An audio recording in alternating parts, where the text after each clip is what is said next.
Habarini za jioni mabibi na mabwana, na karibuni sana kwenye siku hii ya kihistoria.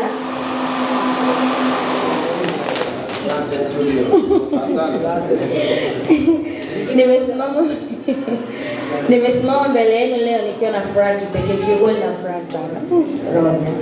Nimesimama mbele yenu leo nikiwa na furaha kipekee, lakini zaidi ya yote nikiwa na moyo uliojaa shukrani tele. Mwaka 2026 sio mwaka wa kawaida kwangu, ni mwaka wa alama, mwaka wa sherehe na mwaka wa kutazama nyuma nilikotoka na kusema asante Mungu. Mnamo mwaka 2016 ndio kwanza nilikuwa naanza safari yangu ya muziki rasmi. Nilikuwa msichana mdogo mwenye ndoto kubwa sana, lakini sikuwa na uhakika na ulimwengu ulikuwa tayari kunisikiliza. Leo hii tunapozungumzia miaka 10 kamili ya Nandy kwenye tasnia ya muziki, ndani ya mwongo huu mmoja tumeshinda tuzo, tumelia, tumefurahi, tumetoa ngoma ambazo zimekuwa faraja maishani mwetu, na mmefanya mtoto wa kike kutoka Moshi kuwa the African Princess. Nawashukuru sana kwa upendo wenu usio na kikomo. Miaka 5 ya Nandy Festival, jukwaa la nyumbani.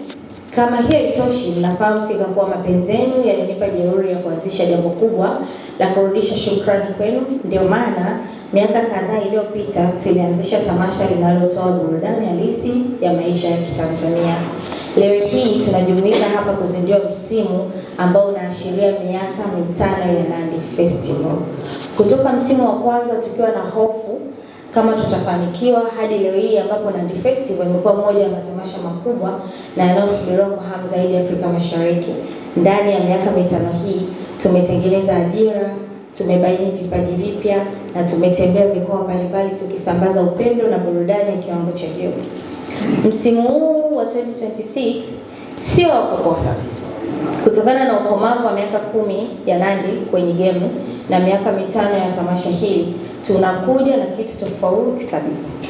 Tumeandaa surprise za kutosha, listi ya wasanii itakuwa ya moto na setup za majukwaa zitakuwa za kiwango cha kimataifa. Mwaka huu tamasha la Nandy Festival litaanza rasmi tarehe 20 mwezi wa 6 katika mkoa wa Shinyanga. Na kwa mwaka huu tutafanya mikoa 5. Wa kuanzia ndio Shinyanga. Mengine itatangazwa soon, tusubirie surprise za kutosha. Niwashukuru sana wadhamini wetu ambao mmeendelea kuamini brand ya Nandy na Nandy Festival. Bila nyinyi maono haya yangebaki kwenye makaratasi. Shukrani za dhati kwa vyombo vya habari na blog zote kwa kuwa daraja kati yetu na mashabiki zetu. Na mwisho kabisa kwa mashabiki wangu wa damu, mashabiki wa Nandy kutoka kila pande za dunia. Hizi sherehe ni zenu. Tujiandae kwenda kuandika historia nyingine mpya kwenye mikoa tutakayopita. Rasmi sasa ninatangaza uzinduzi wa Nandy Festival 2026 umefunguliwa na slogan yetu inasema tunaondoka. Asante sana. Na cha pili, nimekuja na keki special kwa ajili yenu. Hiyo sio kwa ajili yangu. Hiyo ni kwa ajili yenu nyinyi kwa sababu mnanisupport sana na mmekuwa na mimi tangia naanza muziki. Kuna wengine hapo wamenikutia katikati, kuna wengine wameanza na mimi tangia nikiwa naanza muziki. Na kuna wengine nimewakuta kwenye game. Lakini yote na yote nawashukuru sana. Naona kabla ya hivyo vyote ili tumalize tukiwa tuna furaha na ningewakaribisha waandishi wa habari kwa heshima kabisa. Tukimaliza maswali tutakata keki na tutakabidhi. Sawa. Ili kuokoa muda kutokana na namna ambavyo tumechelewa kuanza, maswali tayari watu waisha submit na kila mtu amepewa namba ya kuuliza swali. Kendrick kutoka Manara atakuwa mtu wa kwanza kuuliza. Sawa. Hongera dada yangu Nandy. Asante. Kwanza Nandy Festival ni tamasha ambalo limefanikiwa kwa muda mrefu. Na mimi mmoja wa waandishi wa habari ambao naweza nikawa najivunia tangu tamasha limeanza mpaka leo limefika. Nimepata nafasi ya kuzunguka mikoa mingi sana. Nimeona nguvu yako, nimeona ukubwa wako. Nadhani tamasha la mwaka huu itakuwa noma sana. Mimi swali langu la kwanza ni miaka 10 ya muziki wako ina mafanikio kiasi gani kwa upande wako na kwa karia yako? Well, miaka 10 ya maisha yangu ya muziki, niseme tu namshukuru Mungu kabisa. Kitu cha kwanza kabisa ni mshukuru Mwenyezi Mungu, nishukuru mashabiki kwa sababu kukaa kwenye game miaka 10 na bado kuendelea kuwa top sio kitu kidogo. Mafanikio ni kuzidi kuongeza mashabiki, mafanikio makubwa ni kuzidi kutoa muziki mzuri na watu wakausikiliza zaidi.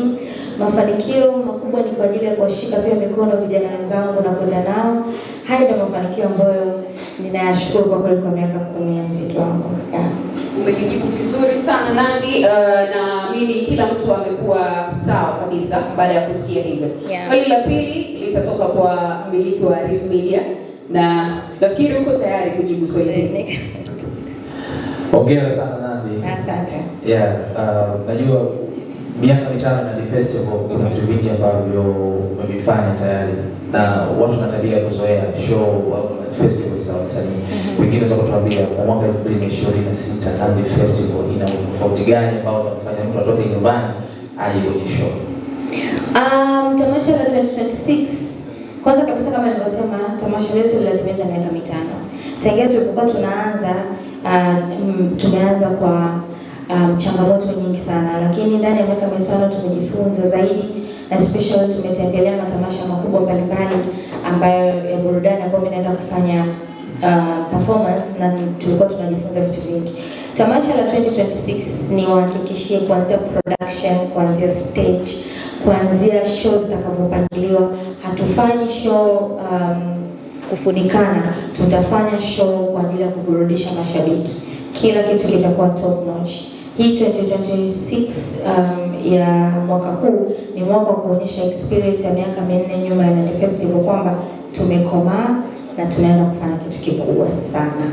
Hongera sana Nandy, na nikupe hongera zako kwa sababu kwenye kubadilisha maisha ya watu kuna watu ambao wanakuwa na wewe kwenye safari yako ambao wao pia wanabadilisha maisha ya watu wengine. Na imani umekutana na videos za Esco Donald mitandaoni akibadilisha maisha ya watu kupitia The Umbrella.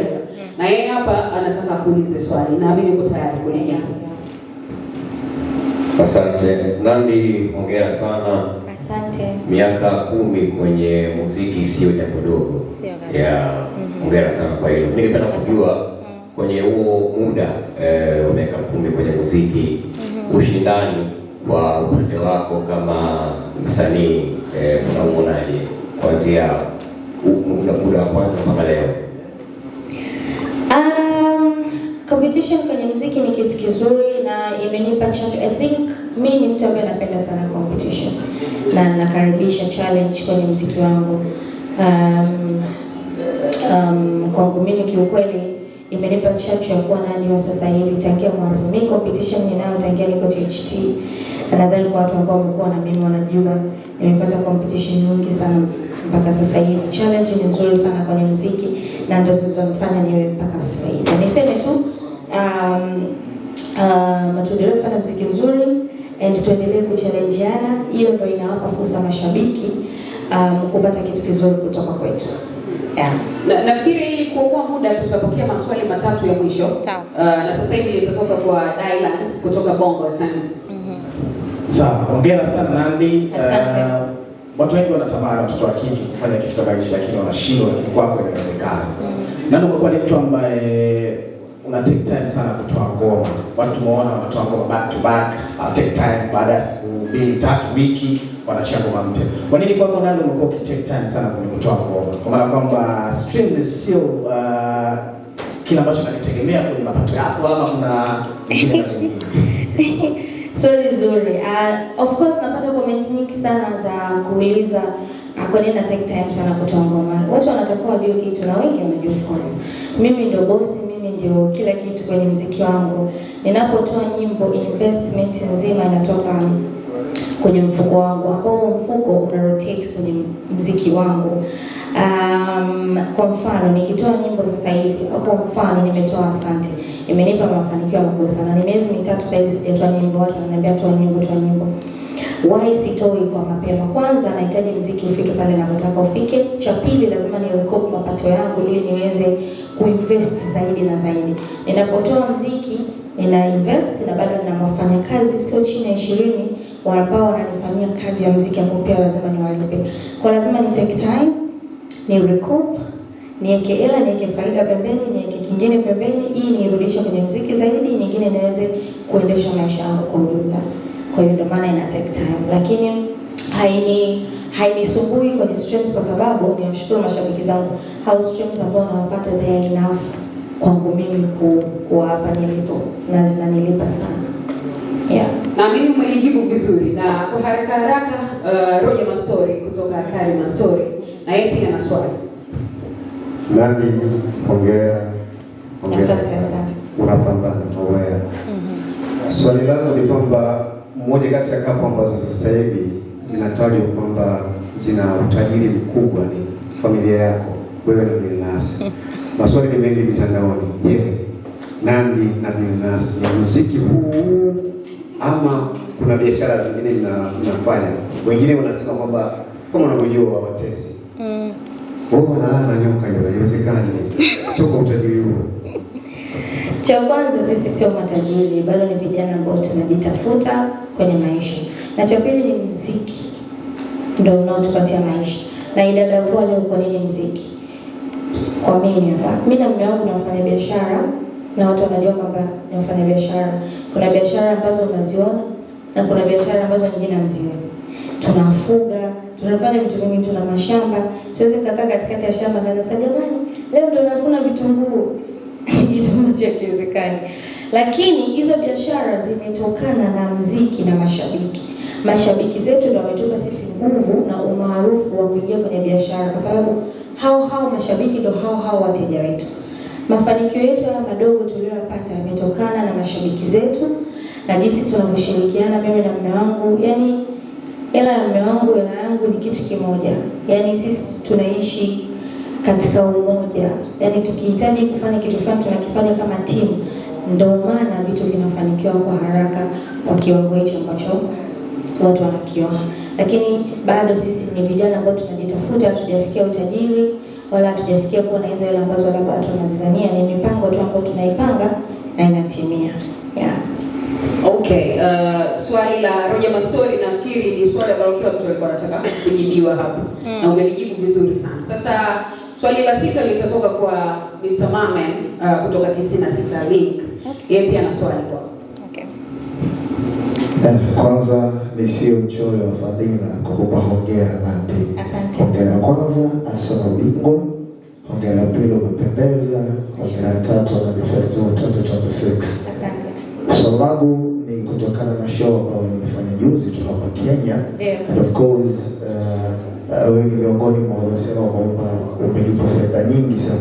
Yeah. Sisi tunataka kufahamu unahisi je, wewe ni most expensive artist in Tanzania ambaye anapokea mkwanja mrefu kuliko wasanii wengine wote wa kike nchini? Asante kwa swali. Nitajibu hilo. Kuwa the most expensive female artist kwa Tanzania, siwezi nikasema ndio kwa sababu sijui mikataba ya watu wengine. Mikataba ni very confidential. Leo mimi nitasaini mkataba wa $200,000, mtu mwingine atakuwa na show sitajua amesaini mkataba wa shilingi ngapi. Kwa hiyo judge kwamba mimi ni zaidi au mimi sio zaidi au mimi ni nani siwezi kujua kutokana na mikataba ni confidential. Lakini what I know, ninalipwa enough kuendesha maisha yangu ninavyotaka.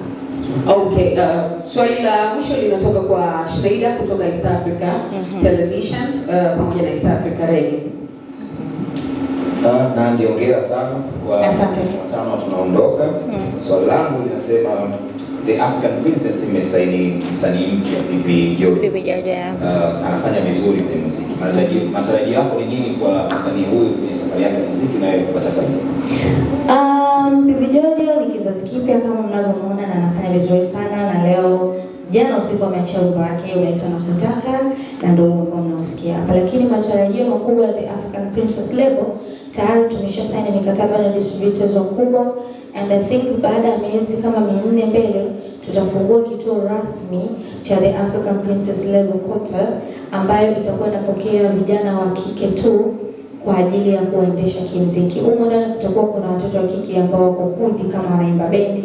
Humo ndani kuna watu watakuwa special kwa matangazo. Humo ndani kutakuwa special madansa. Humo ndani kutakuwa kuna watu wasanii. Yaani kama ilivyokuwa THT, kwa sababu mimi kiukweli Nimekuwa inspired sana na kituo cha THT nilipotoka, na kwa sasa hivi hakipo. Nilitamani sana siku na mimi nije niwe na tawi kama la THT, na ambalo linaenda kutimia. Tayari tushasaini mikataba na kuna wasanii sio chini ya 20 wako chini ya The African Princess Label. Tunasubiria tufungue hiyo eneo kwa ajili ya watu wote kuja kuonyesha kipaji chao. Yeah. Okay, Nandy, nafikiri hapa tuwapendelee tu waandishi wa habari kwa sababu tusubiri kwa muda mrefu sana. Hamna shida. Kutoka Skip TV ana swali hapa pia. Msikilize kwa makini.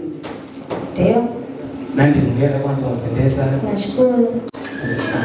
Nakumbuka Nandy Festival last time. Yeah. Unapa nafasi watu wengi sana. Ndio walitawala kwa Nandy Festival kumbuka last time. Yeah. Tutegemee nini kwa Nandy Festival kwa mwaka? Wa nafasi kwa mabinti kama vile ambavyo waliwapa last time? Of course, mabinti watapata nafasi. Watapata nafasi kubwa tu kwa sababu The Princess Label kama unavyojua ni ya mabinti. Na mimi natamani sana kuona vipaji vya mabinti wengi. Wapo ambao wasanii wakubwa ambao wataperform, wapo ambao wasanii ambao ni chipukizi ambao pia wakihitaji nafasi pia tutawapa wataperform. Yeah. Okay, Nandy, Roger anasema anataka kuchangamshe kidogo. Nandy, umekuwa kwenye game kwa muda mrefu. Tunaona baadhi ya mashabiki wamekuwa wakikushinanisha na baadhi ya wasanii ambao pia wamekuja kwenye muziki hivi karibuni.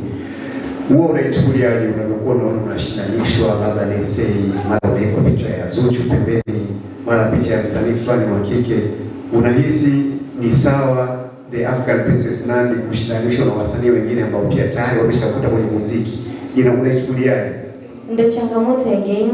Ni kitu kizuri, ni sawa kabisa, kwa sababu wasanii wote wa kike wanafanya vizuri na sio kitu kipya kwao. Kuwekwa big mix ya kushindanishwa tangia mwaka 2016 na shindanisho ni vitu vya kawaida, na ni challenge ambayo naipenda, naitaka na iendelee, na tukaze tu challenge yake. Okay, that's nice. La mwisho kabisa kutoka kwa Mamen anaongezea, then tunaendelea na ratiba leo. Nandy, ukiwa kama the CEO wa African Princess Label, pengine hilo tufafanulie vizuri sisi wapenzi wa mitandao. Msanii wako Jerry Amechingo. Yeah. Cha ajabu, ile ngoma mimi nikiangalia naona ipo kwenye account, labda simu yangu inaonekana, lakini naona kwenye account ya zamani tofauti na mpya.